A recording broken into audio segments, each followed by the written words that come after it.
doing this. The Prime Minister and his ArriveCan app are not worth the cost or the corruption. After the revelations of corruption, waste, and so on by the Auditor General yesterday, I wrote to the RCMP to ask them to expand the criminal investigation into the ArriveCan scandal. The Prime Minister has a history of blocking criminal investigations. Will he allow the RCMP to investigate him and his ArriveCan scandal? The Right Honourable Prime Minister. The COVID-19 pandemic was something that happens once, not just once in a generation, but once in a century. And all the decisions we made were with a view to protecting Canadians. Clearly, we all expect the rules to be followed by the public service and by others, and we expect the RCMP and the authorities to do their job. But we should recall that this is the government that is concerned about border security. The Conservative Party keeps voting against assistance for CBSA, against assistance to strengthen our borders. The Honourable Leader of the Opposition.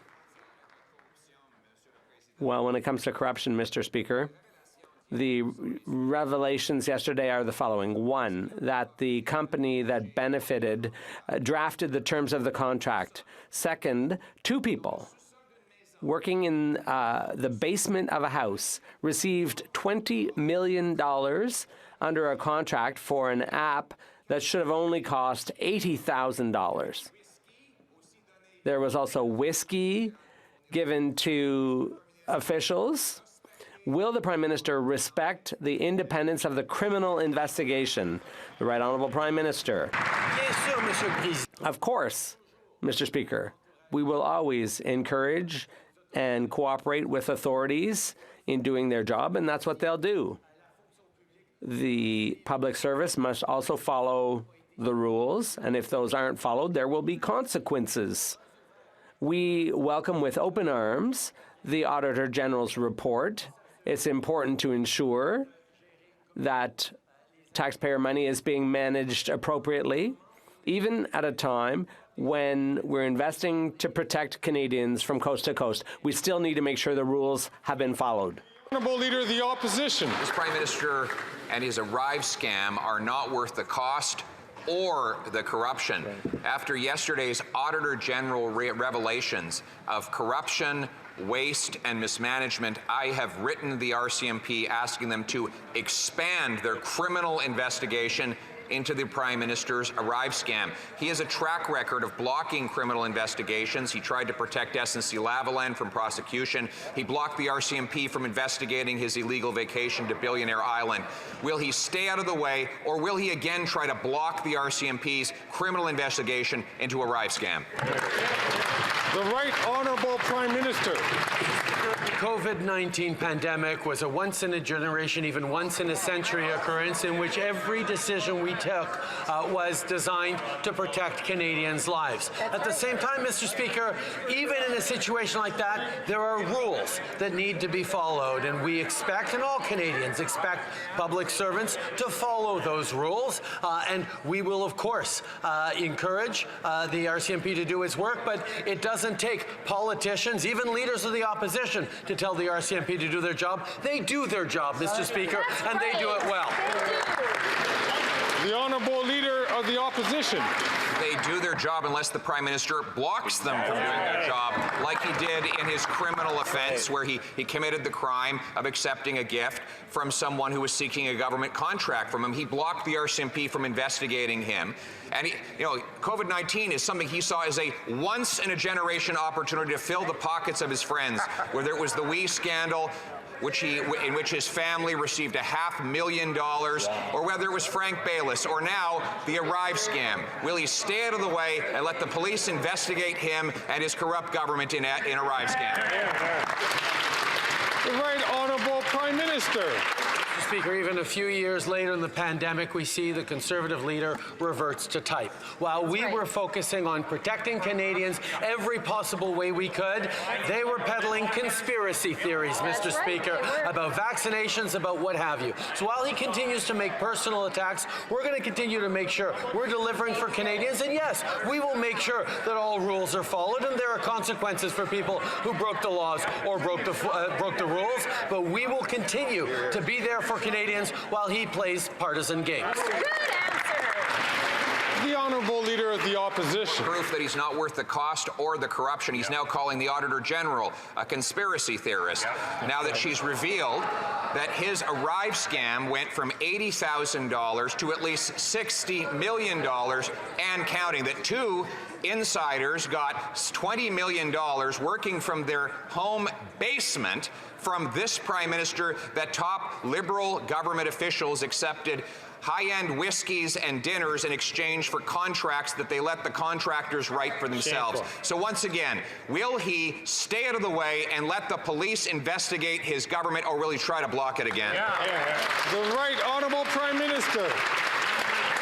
The opposition needs to work on his French. I think he just needs to work on his listening skills, because in French, 2 answers ago, I complimented and thanked the Auditor General for her work in ensuring that rules are followed and processes have consequences if they are misdone. This is a fact that we know that even during a pandemic, we need to be stepping up to protect people along the rules. That's why there will be consequences for anyone who broke those rules or those laws, while we continue to do everything we need to do to deliver for Canadians, to support people in their daily lives and build a better future for all Canadians. The Honourable Member for Belleuil-Chambly. My colleague from Montcalm made a proposal in connection with medical assistance in dying that would allow the final decision to be delayed when it comes to mental illness in general, while at the same time accommodating patients or future patients in terms of advance requests and in keeping with Quebec's desires. In that context, the accelerated passage of the motion that's currently before the House is possible. Would the Prime Minister vote in favour of the member of from Montcalm's amendment? Right Honourable Prime Minister. Mr. Speaker, we all know that medical assistance in dying, or MAiD, is a difficult and very personal choice that individuals and families have to make in very difficult times in their lives. We know as a government and as a parliament that we are responsible for ensuring that vulnerable people are protected, but at the same time that people's choices and rights are respected should they choose to access MAiD. We will continue the conversation, including with the Government of Quebec, to find the best path to follow for everyone. The Honourable Member for Belleuil-Chambly. Well, perhaps he should be talking to us. We're right here in this Parliament. This is an opportunity to avoid problems for him with the conservative right wing, the religious right wing, and perhaps even some people in his own caucus. This is an opportunity to show that here in this Parliament we can find common ground and respect choices that are difficult and personal, without it taking forever. This is not a time to do anything other than making the compassionate and humane decisions. The Right Honourable Prime Minister. I'd like to thank the Bloc Québécois for contributing to this debate in a compassionate and thoughtful way. This is the type of conversation we should keep having here in this Parliament. How can we best protect Canadians? How can we best respect everyone's choices and decisions? So we will continue to work on this. We'll continue to work with the provinces that are involved, and we will ensure that Canadians' well-being, all Canadians' well-being, is at the heart of whatever decisions we make in this very complex and difficult file. Be South. The Liberal-appointed housing advocate gave this government a failing grade today. She says homelessness encampments are a manifestation of how broken our housing and homeless system is. She describes it as life or death crisis. While this Prime Minister says he could have and should have done more to build housing, it shows how out of touch he is. So will the Prime Minister take this crisis seriously, follow the recommendations, and ensure people have a safe place to call home?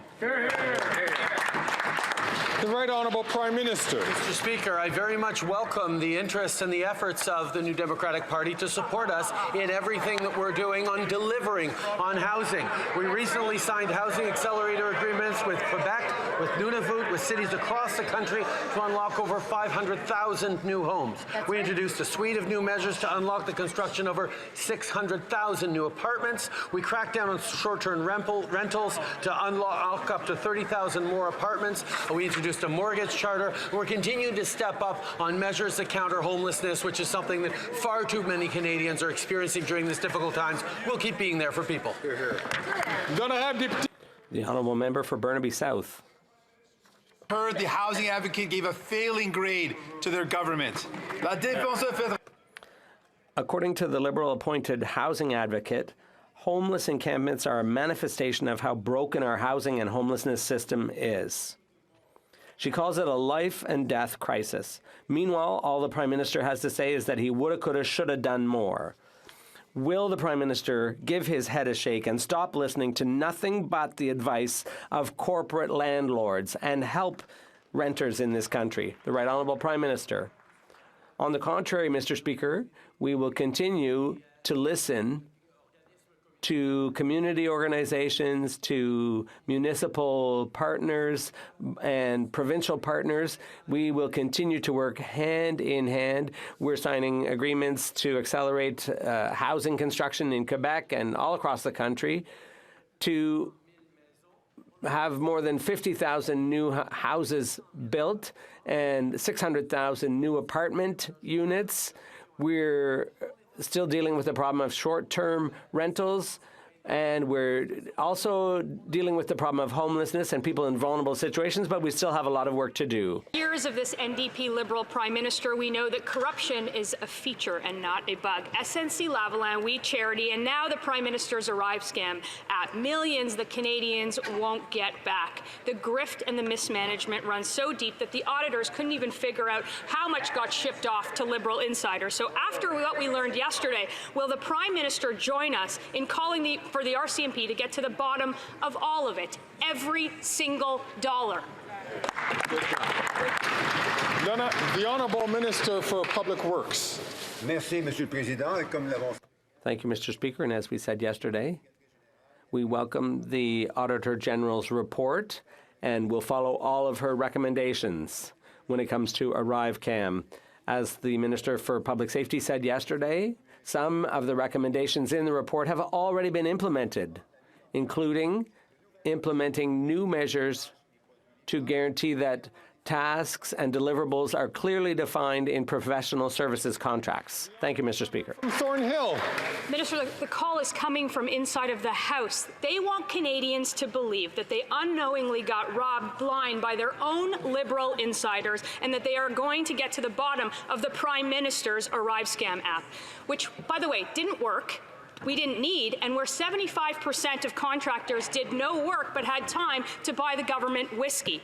He is not worth the cost, and he is not worth the corruption, and Canadians want their $60 million back. No one trusts them to investigate themselves, so will the Prime Minister stand up right here, right now, and call in the Mounties? Honourable Minister of Public Services and Procurement. Thank you to our colleague for the question. As we said yesterday, we thank again the Auditor General for her recommendations on the review of the ArriveCan application. Some of the report's recommendations have already been implemented, including the introduction of new measures to ensure the tasks and deliverables are clearly defined in professional services contracts. Our departments take very seriously their duty to optimize resources. Exactly. The Honourable Member from Barrie-Innisfil. ArriveCan is just like the Prime Minister, not worth the cost and not worth the corruption. The investigation and damning report issued by the Auditor General on ArriveCan even shocked her. But really, after 8 years of this NDP Liberal government, no one should be shocked by the level of incompetence and wasteful spending Canadians have seen from this Prime Minister.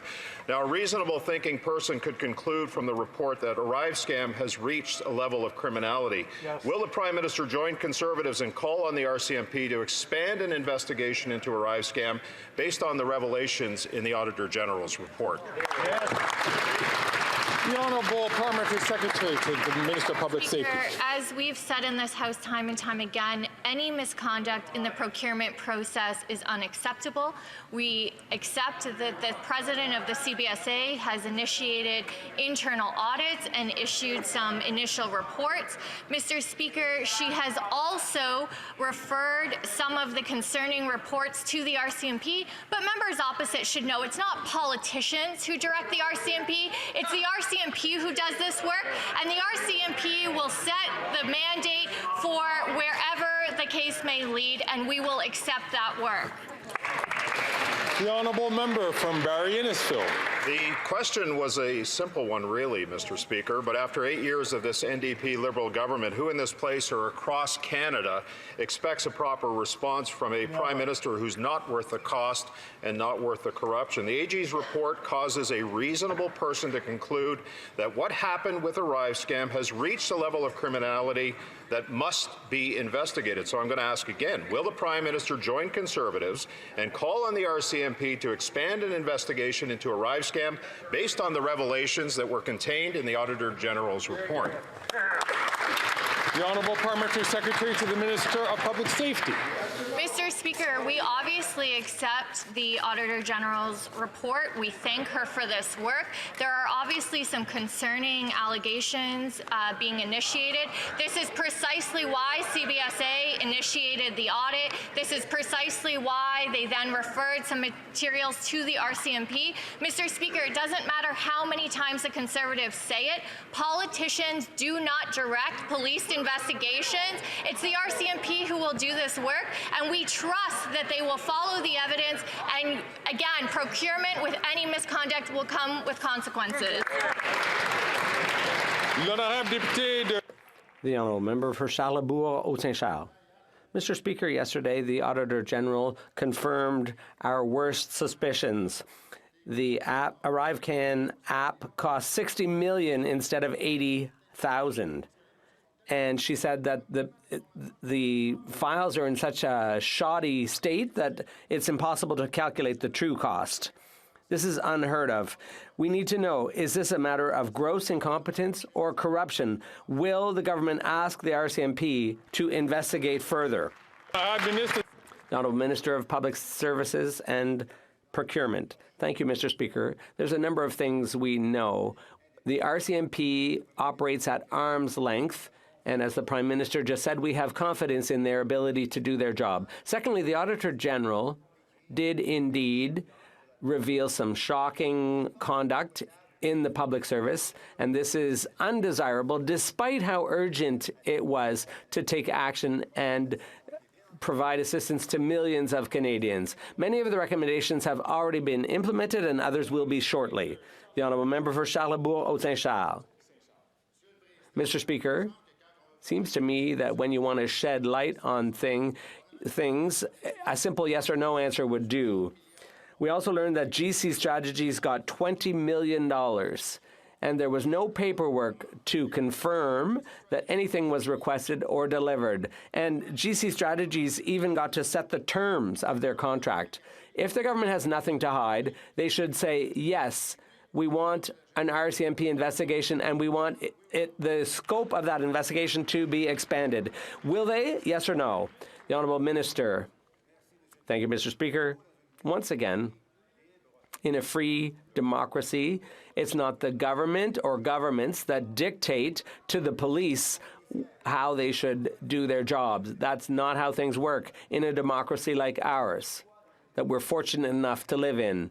But public servants have responsibilities. The Auditor General did find shortcomings in the work done by the public service, and this is something that we need to take seriously. The Honourable Member for Montcalm.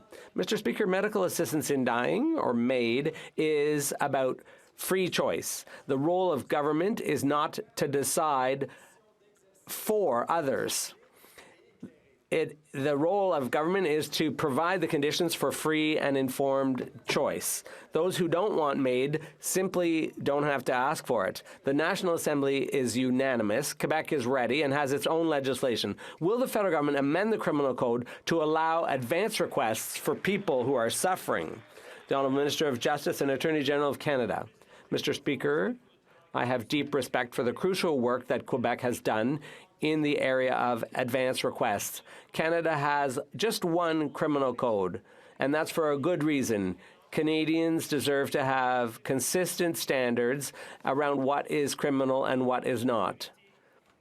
There is no easy solution that would allow for Quebec to have an exemption from the criminal code in this area, but we will undertake to work with Quebec to contemplate the next steps. Thank you. The Honourable Member for Montcalm. Quebec would not have to ask for an exemption if Ottawa had applied the majority recommendations on advance requests tabled a year ago by the special committee. Today, Quebec is ready, and patients shouldn't have to suffer because of the government's foot dragging. The federal government has two choices. They can either offer this exception from the criminal code immediately or introduce legislation on advance requests. Will they make the humane choice and show some compassion? The Honourable Minister of Justice and Attorney General of Canada. Mr. Speaker, MAiD is a deeply personal and complex choice. We're trying to strike a balance between individual autonomy and protecting vulnerable people.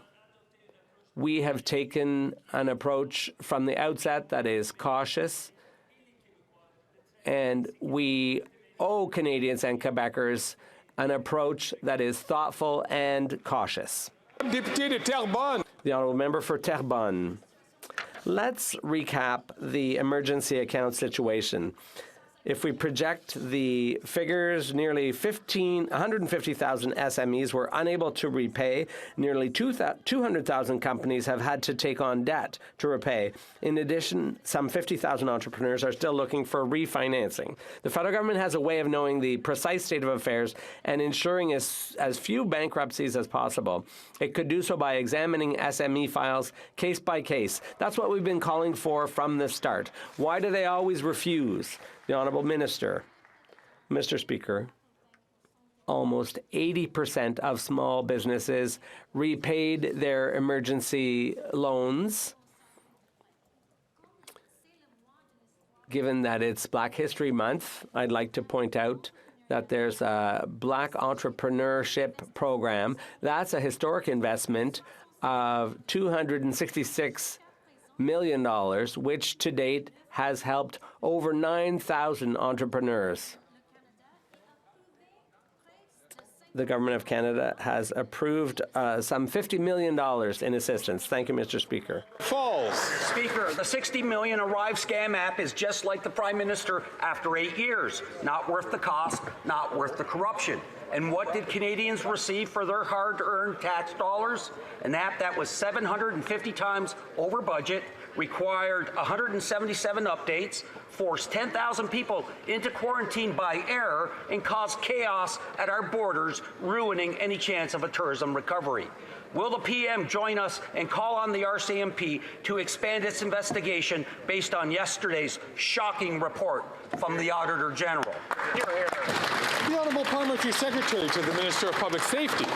Mr. Speaker, any misconduct during a procurement process is completely unacceptable. This is precisely why when the CBSA learned of some irregularities, they immediately initiated an internal audit. Based on some of that work, Mr. Speaker, they referred some of these elements to the RCMP.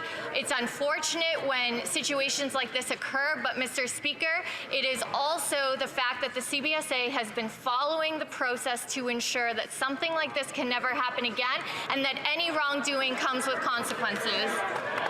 The honourable member from Niagara Falls. Speaker, fact. The headline of the Auditor General's report on the disastrous Liberal ArriveCan app said it best. Glaring disregard for basic management and contracting practices.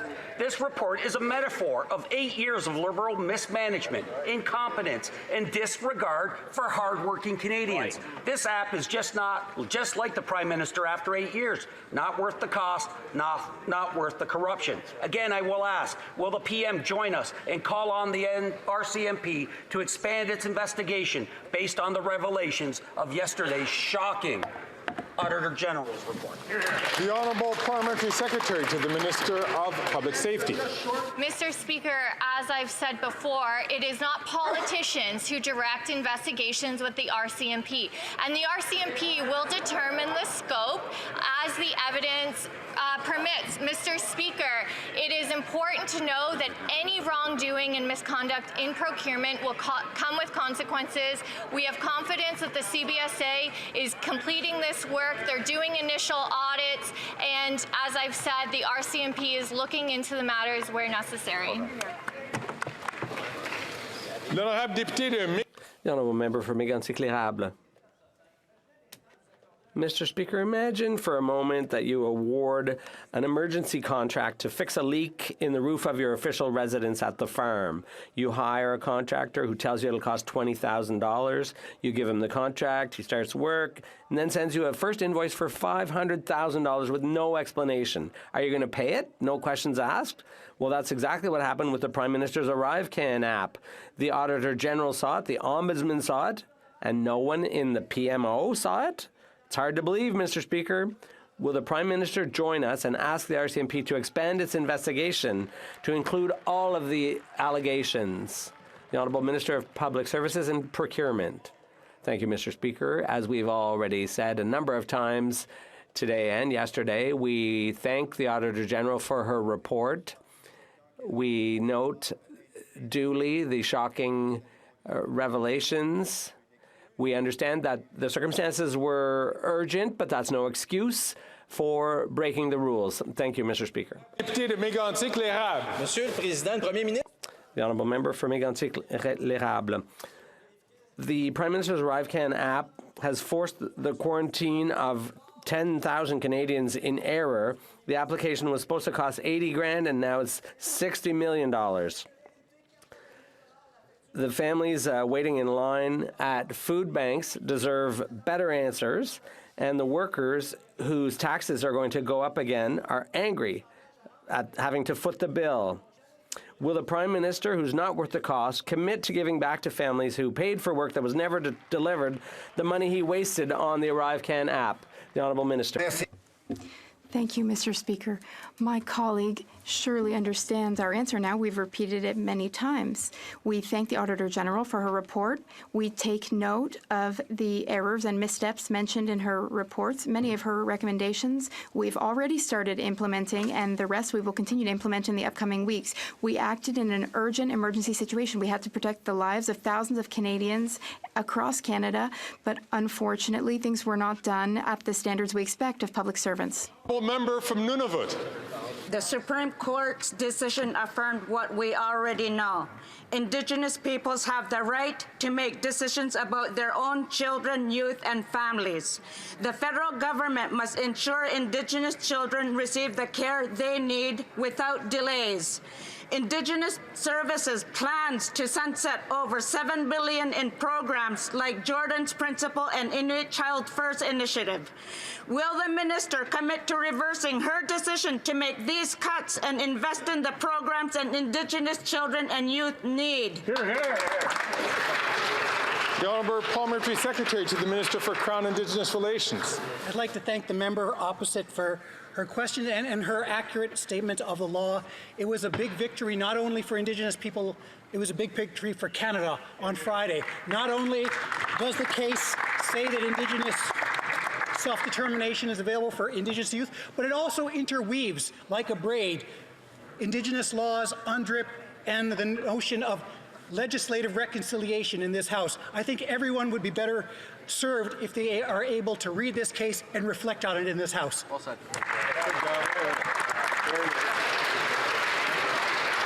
The honourable member from Winnipeg Centre. Mr. Speaker, last Sunday, the community of Carman, Manitoba witnessed a tragedy when a mother and her 3 children and her niece were murdered with her husband as the main suspect. This reminds us that we desperately need shelters and safe housing for women and families and mental health supports to prevent femicide. But this government has defunded women's shelters while mental health needs continue to go unmet. Will the minister increase support for shelters and mental health services to stop violence against women and children? The Honourable Minister for Housing, Infrastructure and Communities.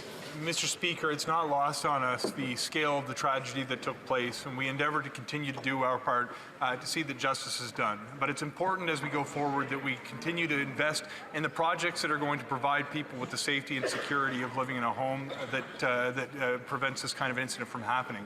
Our programs do provide support to shelters and transitional housing, in particular for women fleeing violence, and we're going to look for additional opportunities to make the investments necessary to continue to build out the network of homes that will help prevent these kinds of tragedies in the future.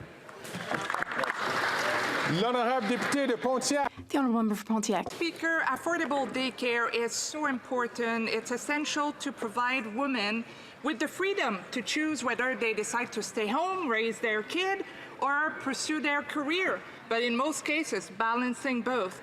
But women in my riding, Mr. Speaker, tell me that they have trouble finding spot in the daycare. So can the Minister of Family update this House on exactly what the discussion she has with provinces to ensure the success of the $10 daycare? The Minister of Families and Social Development. Thank you, Mr. Speaker. The Canada-wide system is making life more affordable for Canadian families by delivering on $10 a day childcare in now 7 provinces or territories and 50% reduction across the country. As fees have reduced, of course, demand has increased for these spots.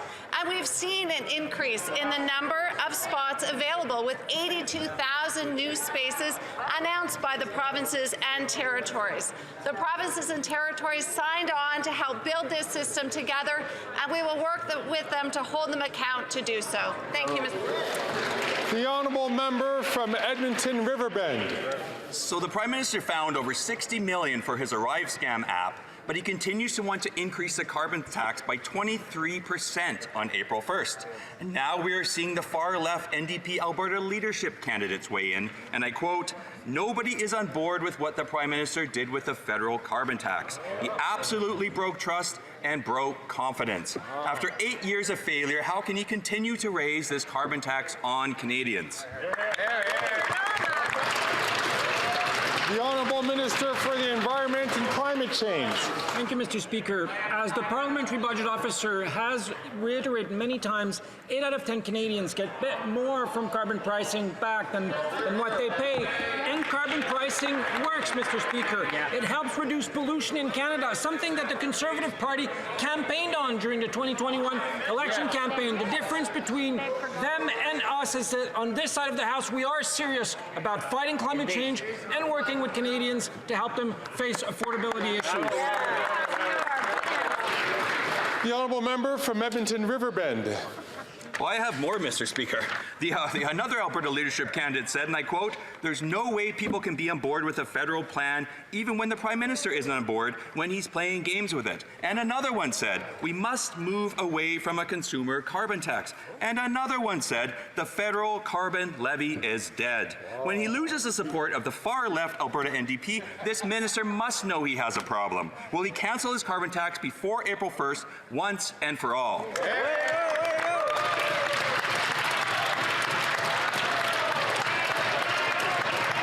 The Honourable Minister for the Environment and Climate Change.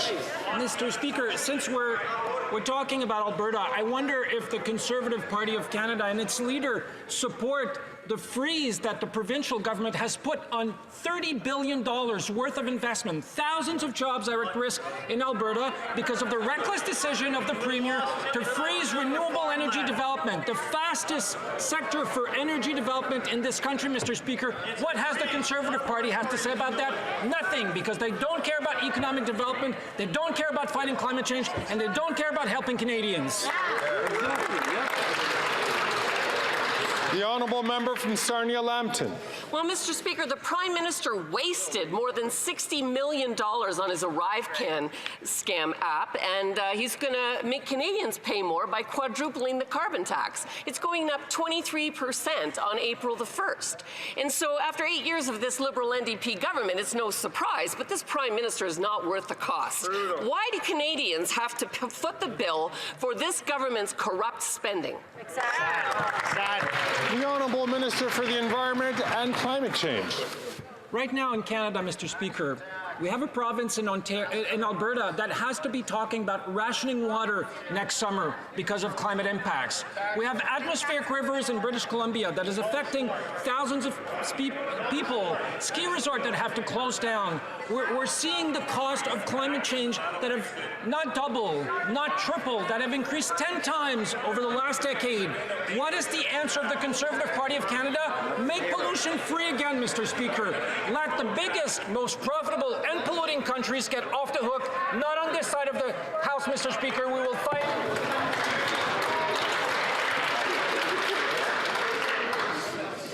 Colleagues, it's important once again to remind ourselves that when we take the floor, we're expected to listen to the questions and also to listen to the answers. I ask all members to please restrain themselves and please follow the leadership of their respective whips to respect members who have the floor and who are asking questions or who are answering them.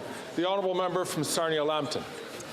Thank you, Mr. Speaker. Canadians have been forced to pay through the nose for everything after 8 years of this Liberal NDP government. Not only did they give contractors $20 million for doing no work on the ArriveCan app, but the Auditor General says this $80,000 app cost over $60 million of taxpayer money. Now they're increasing the carbon tax on April the 1st. So why should Canadians have to foot the bill for this government's corrupt overspending? The Honourable Government House Leader. Mr. Speaker, in the last election campaign, all of the honourable members across from us went around to their neighbourhoods in Sarnia, Lambton, and elsewhere with pamphlets with Mr. O'Toole on the cover. Remember the black T-shirt? And what was therein?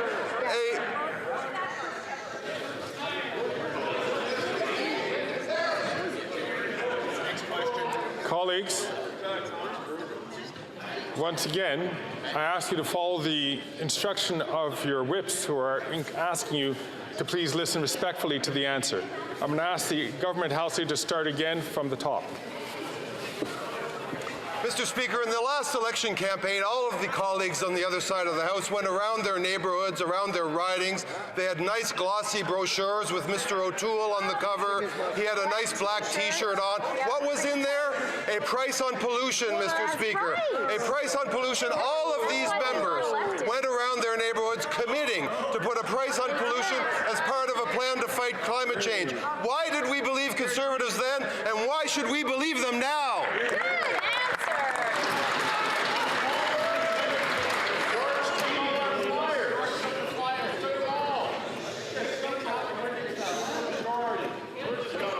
Got some extras. Thank you. The Honourable Member for Beauport-Limoilou. The Liberals will not be able to hide from this ArriveCan scandal so easily. A simple app that should have cost $80,000, well, they ended up spending $60 million. $60 million to GC Strategies, which didn't end up actually doing anything. They didn't offer any services. Worse still, the Auditor General has confirmed that this occurred with the support of state employees. Recently, the three involved ministers have been passing the hot potato around, but When are we going to get answers about ArriveCan? Canadians deserve answers and accountability. The Honourable Minister of Public Services and Procurement. Thank you, Mr. Speaker. And I thank my colleague for her question. She has heard the answer many times now. We thank the Auditor General for her work. We acknowledge the major issues that she raised. We acted in a time of crisis. That is not an excuse for the lack of information and the lack of record keeping, the lack of record sharing. But thankfully, many of the Auditor General's recommendations have already been implemented. The Honourable Member for Beauport-Limoilou. Quebecers don't understand how it's possible to have a 750% cost overrun without any minister cluing in. A handful of people got $60 million of taxpayer money. The pandemic cannot explain such a total lack of competence regarding basic management. How is it possible to waste $60 million? And how many other contracts like this did the government turn a blind eye to? The Honourable Minister of Public Services and Procurement. Thank you, Mr. Speaker. In the middle of the pandemic, hundreds of people were dying of COVID. Billions of dollars were lost weekly. Economic losses. It was very difficult to transit the border, but we made it possible to keep the border open so that essential medication and product and equipment could transit the border for Quebec's businesses and Canada's businesses. But there was a lack of record keeping. There was a lack of thoroughness from some public servants. We acknowledge that, and it is totally unacceptable. I ask the member for Portneuf-Jacques-Cartier, to please keep some control during answers. I wonder why the Prime Minister's priority is higher taxes and not food affordability. He can find $60 million for his ArriveCan app, but he needs to quadruple the carbon tax on farmers and food. We are hearing the pleas from Canadian families who want to axe the tax to make food affordable. I was in Sudbury this week meeting with food banks who are at a breaking point as demand has doubled and is rising. There's a common-sense Conservative bill, 234, which will give a carbon tax carve-out for farmers and lower the price of food. This Prime Minister is not worth the cost, but will he cancel his plans to increase the carbon tax on April 1st so Canadians can feed themselves? The Honourable Deputy Prime Minister and Minister of Finance. Mr. Speaker, I'm glad the Conservatives are finally asking a question about the economy, because it gives me the chance to share some good news. In January, thanks to the hard work of Canadians, Canada created 37,000 new jobs. Wages in Canada have been outpacing inflation for the past 12 months. Right on. And unemployment fell to 5.7%. That is lower than it was at any time that Stephen Harper was Prime Minister. Wow. The only thing Conservatives know how to do is kill jobs. That's pretty good. The Honourable Member from Foothills. Here's a number that most Canadians care about. 2 million Canadians going to food bank every single month. But today is Canadian Agriculture Day, and how do the Liberals celebrate? By increasing the carbon tax 23% on April 1st. But it gets worse. We now know that the amendments to 234 pushed through by Liberal-appointed senators will increase costs on farmers $200 million. This Conservative common-sense bill in its original form will save farmers $1 billion by 2030. Wow. For Canada Agriculture Day, will the Prime Minister celebrate with me an access tax on farmers to make food more affordable? The Honourable Minister for Agriculture and Agri-Food. Thank you very much, Mr. Speaker, and I appreciate my honourable colleague's question. And being a farmer on Canada Agriculture Day and being part of a government that has an environmental plan, it makes me very proud. It's so important, and farmers understand we have to take care of the land and we must have an environmental plan. And as far as the price on food, and the Agriculture Committee, Tyler McCann of the Canadian Agri-Food Policy Institute indicated to the committee members on agriculture that there's no data to support carbon pricing is resulting in an increase in food prices. The Honourable Member for Chicoutimi-Le Fjord. Mr. Speaker, The Prime Minister wasted $60 million on his corrupt ArriveCan app. And now, he's asking Canadians for even more money through the carbon tax, which the Bloc wants to radically increase, by the way. After 8 years of this government, everything costs more. But worse still, the Bloc Québécois supports Liberal policies. So, Mr. Speaker, will the Prime Minister confirm that he will scrap the carbon tax so that Canadians can breathe a little more? The Honourable Minister for the Environment and Climate Change. Thank you, Mr. Speaker. I would like to remind my honourable colleague that the last time I checked, the St. Lawrence is still in Quebec, and in Quebec, the provincial system applies. They have a cap-and-trade system, which was implemented well before the federal carbon pricing system. That's what applies in Quebec, and that system in Quebec is working well to reduce Quebec's emissions. The Bloc Québécois didn't implement it, nor did the government. The government of Quebec implemented that system, and in fact, many Conservative members voted in favor of Quebec's system.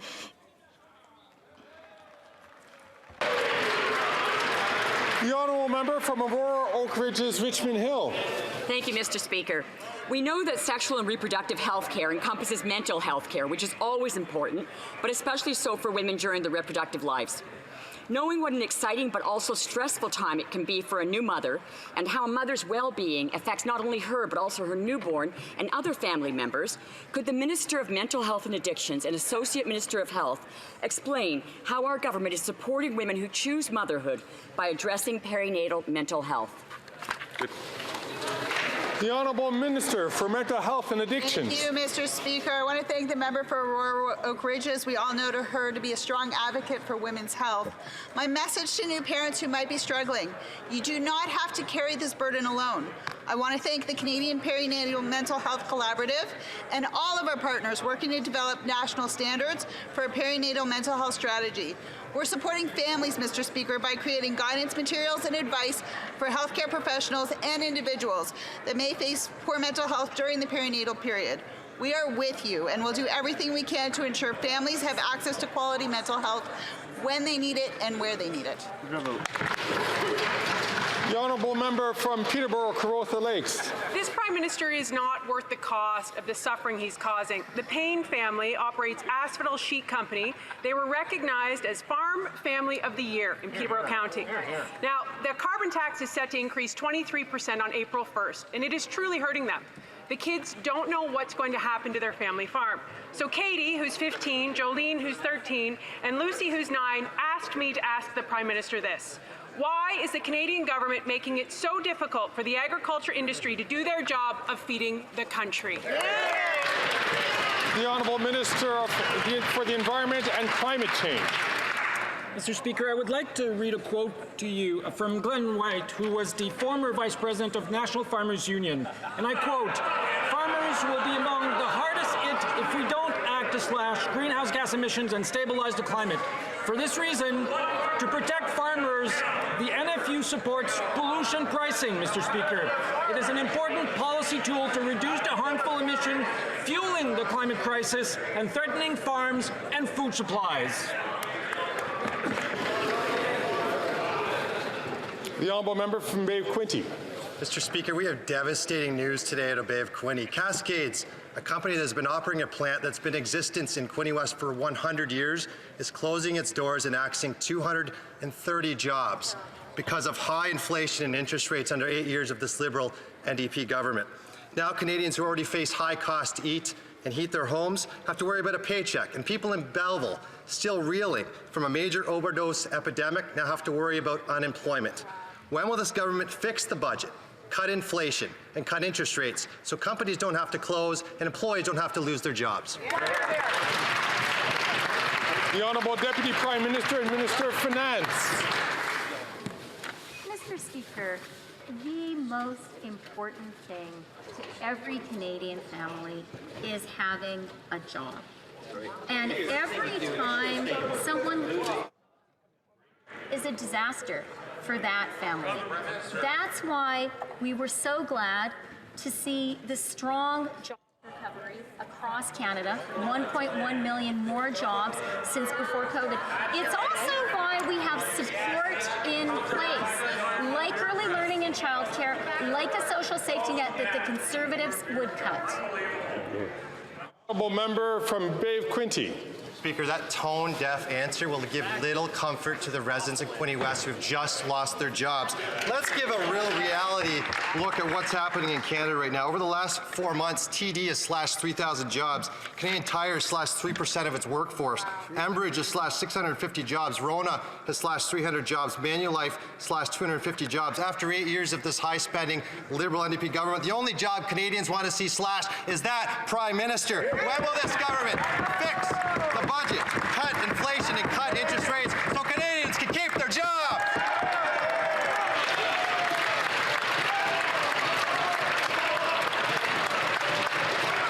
The Honourable Deputy Prime Minister and Minister of Finance. Mr. Speaker, we will take no lessons from the Conservatives when it comes to supporting the most vulnerable among us. Since we have formed government, 2.3 million Canadians are out of poverty. Poverty in Canada was at 14.5% when the Conservatives left office. Today, it's down to 7.4%. We know there's a lot more work to do. That is why we are pointing out to Canadians that all the Conservatives want is to cut the programs the most vulnerable need the most. From Halifax West. Speaker, in the high cost of living, it's a struggle for many women to buy menstrual products. This government recognizes this problem and recently launched the Menstrual Equity Fund pilot to provide free menstrual products those that need them most through Food Banks Canada. During the Sexual and Reproductive Health Week, could the minister provide an update on the progress of the pilot in my province and throughout Canada? Honourable member for Women and Gender Equality. Thank you so much to the member for her advocacy and hard work and for the chance to update this. So, Mr. Speaker, menstrual products are a basic need, but not everyone has access to them. So, since launching the Menstrual Equity Fund pilot last September, almost 400 locations, including 14 in that member's province of Nova Scotia, have helped pull more than 1 million Canadians out of period poverty. That's 35 million products out the door in 6 months. We're providing real solutions to real challenges, menstrual products for those who need them, when they need them, period, Mr. Speaker. The Honourable Member for Rosemont-La Petite Patrie.